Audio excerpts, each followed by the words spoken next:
बिजली सस्ती करने का बड़ा प्लान। वजीर आजम की ज़ेरे सदारत आम इजलास कल तलब। वजीर आजम शहबाज शरीफ पावर सेक्टर में आम इस्लाहात का ऐलान करेंगे। वजीर आजम शहबाज शरीफ कल कौम से खिताब बड़े फैसले का ऐलान करेंगे। शहबाज शरीफ कौम को सरप्राइज और बड़ी खुशखबरी देंगे।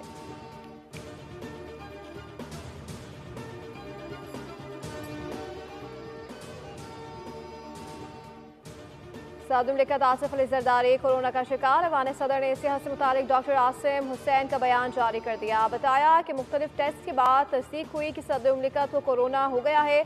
उन्हें आइसोलेशन में रहने का मशवरा दिया गया है। माहिरीन की एक टीम उनकी देखभाल कर रही है। सदर मुमलिकत की हालत बेहतर है। वज़ीर आज़म का सदर मुमलिकत की सेहत से मुतालिक इज़हार तशवीश, जल्द शफायाबी की दुआ। कहा सदर आसिफ अली जरदारी की जल्द सेहतियाबी के लिए कौम दुआ करे।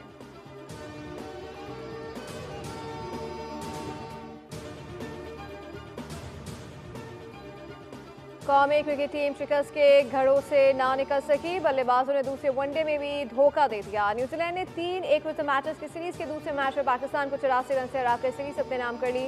न्यूजीलैंड टीम ने मुकर्रर 50 ओवर्स में 8 विकेटों के नुकसान पर 292 रन बनाए। ताकुब में कौमी टीम की सांस 208 रन पर फूल गई। फ़हीम अशरफ 73 और नसीम शाह 51 रन बनाकर नुमाया रहे। बाबर आजम और अब्दुल्ला शफीक 1-1 रन बनाकर आउट हुए। सलमान अली आगा 9, रिजवान 5 और इमामुल हक 3 रन बना सके।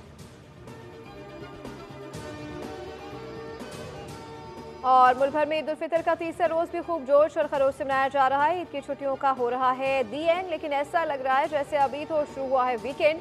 छुट्टी का आखिरी रोज भरपूर गुजार रहे हैं। सैर सपाटे, मुलाकातें और दावतों का सिलसिला भी रहेगा ऑन। खवातीन और बच्चों समेत सब ईद की खुशियों में हैं मगन।